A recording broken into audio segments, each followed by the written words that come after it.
నీరాజనం పడుతున్నారు. ఎక్కడ చూసినా జన సమూహం అనేది కనపడుతుంది. ఆ అభిమానం అనేది కూడా కనపడుతుంది.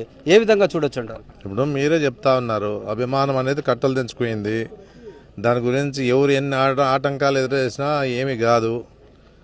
ఏ విధంగా కూడా ప్రజల్లో ఉన్నప్పుడు దాన్ని ఎవరు కూడా ఆపలేరు. ఊరికే చంద్రబాబు నాయుడు అనుకుంటున్నాడు కానీ పోలీసు వాళ్ళు పెడితే ఆపితే అయిపోతుందేమో, ఏమన్నా ఇంకా కట్టినట్టు చేస్తే ఏమి కాదు. అది ఏదున్నా కూడా ప్రజల అభిమానాన్ని ఎవరు ఏమీ చేయలేరని చెప్పేసి గట్టిగా చెప్పగలుగుతా ఉన్నాం.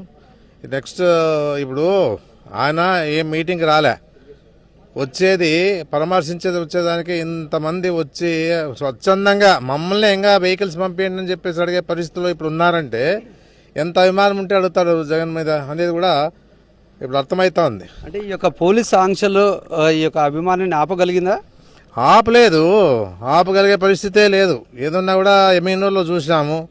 ఎమీనూరులో వచ్చేటప్పుడు పోలీసులు అడ్డుకోవడం జరిగింది. సరే మేము ఇక్కడే బయట ఇస్తామని చెప్పిన తర్వాత వాళ్ళు మాత్రం మేము పైనుంచి ఆదేశాలు వస్తే చేస్తారు. పాపం వాళ్ళేమి ఆటంకాలు చేయలేదు, వాళ్ళకేమి ఉండదు. పైనుంచి ఆదేశాలు వచ్చినాయి కాబట్టి, రెడ్ బుక్ నుంచి ఆదేశాలు వచ్చినాయి కాబట్టి ఈరోజు ఈ పరిస్థితి వచ్చింది. కానీ ఎక్కడ ఆపలే, వచ్చేసినారు, దొబ్బుకొని వచ్చేసినారు. అదే పరిస్థితి.